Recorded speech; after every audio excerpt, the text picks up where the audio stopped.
আমি এতিয়া বদৰ প্ৰান্তত যি ঠাইত যুদ্ধ হৈছিলে সেই যুদ্ধ হোৱা ঠাইত চাহবাসকলৰ পুৰণা ঘৰ যিবিলাক আছিলে ইয়াত তেখেতে যিটো নিজৰ হাতেদি ইটা পাথৰ আৰু মাটি দি নিৰ্মাণ কৰিছিলে সেই চাহবাসকলৰ ঘৰ এয়া হয়। ইয়াতে বহুতকেইটা ঘৰ দেখা গৈছে বিধ্বস্ত অৱস্থাত। আপোনালোকে চাইছে আজিৰ পৰা 1450 বছৰ আগত নিয়াৰ এবাউট 1500 ইয়াৰ্ছ আগৰ এইবিলাক ঘৰ, যি ঘৰবিলাক চাহবাসকলে নিজে হাতে বনাইছিলে সেই ঘৰৰ নমুনা আজি এতিয়াও ৰৈ গৈছে। আল্লাহ সুবহানাহু ওয়া তাআলা দেখাৰ সুযোগ দান কৰিছে, আলহামদুলিল্লাহ। চাহবাসকলে কিমান কষ্ট কৰি ঘৰবিলাকত আছিলে গৰমৰ সময়ত, গৰমৰ মাজত। আজিতো আমি এচিত থাকোঁ, ডাঙৰ বিল্ডিঙত থাকোঁ, চাহবাসকলে কিমান কষ্ট কৰি আছিলে। সেই চাওক খেজুৰৰ পাত, খেজুৰৰ ডাল এতিয়াও আছে ওপৰত, চাইছে? চাহবাসকলে নিজৰ হাতে তৈয়াৰী কৰা খেজুৰৰ পাতৰ ঘৰ এইবিলাক চাওক, চাইছে? এয়া চাহবাসকলৰ বনোৱা ঘৰ বদৰৰ প্ৰান্তত আমি দেখিব পাইছোঁ।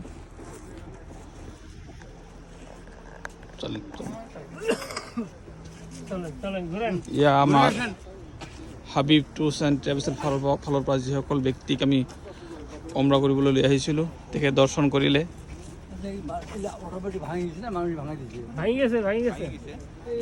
এয়া চাহবাসকলৰ 1500 বছৰ আগৰ পুৰণা ঘৰ, 1500 ইয়াৰ্ছ আগত 1500 চাহবাসকলৰ ঘৰ।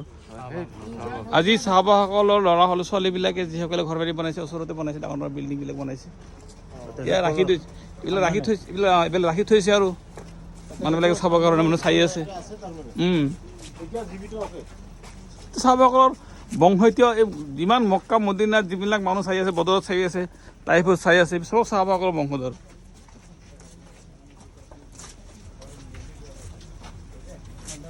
চাওক কিমান কোঠৰী আছিলে, কোনটো কিচেন ৰুম, কোনটো হয়তো কেনেকুৱা ৰুম আছিলে, ধুনীয়াকৈ বনাইছিলে।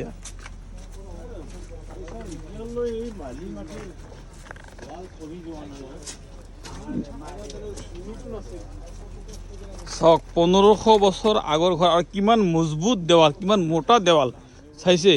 নিয়াৰ এবাউট এইটো 4 ফিট মান চৌৰা হ'ব দেৱালটো, নহয় জানো? 4 ফিট মান চৌৰা হ'ব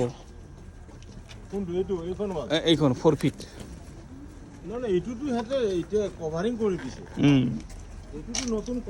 নহয় কোনটো? নহয় চাহবাসকলে বনোৱা এইটো, এইবিলাক কাভাৰিং কৰা নাই, একদম এজিটি সেনেকুৱাই আছে, কোনো কাভাৰিং নহয়, এইটো জেনুইন হয় একেবাৰে। এইবিলাক জেনুইন হয় একেবাৰে, চাইছে? এই কাঠটো যে চাইছে, এই কাঠটোতো আজিৰ নহয়তো, এই কাঠটো সেই চাহবাসকলৰ হাতৰে কাঠ এইবিলাক, চাইছে? চাইছে এইটো কাঠটো, চাইছে? গছৰ ঠাৰি। এইটো এটা মানে আমাৰ দেখাত আমি অনুভৱ কৰিলে গৰমত এই যে এটা ঘৰ পৰিয়াল পৰিজন নিয়ে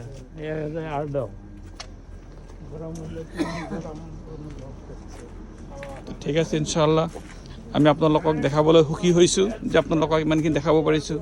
आप लोग सब लोगों को देखा सकते हैं, आप हमारा यूट्यूब चैनल पे आ जाइए, हज एंड उम्रा बाय मौलाना जहरुल इस्लाम, इस यूट्यूब में आ जाएगा, इंशाल्लाह सब देख पाएगा आप लोग। अस्सलाम वालेकुम रहमतुल्लाहि व बरकातुहू।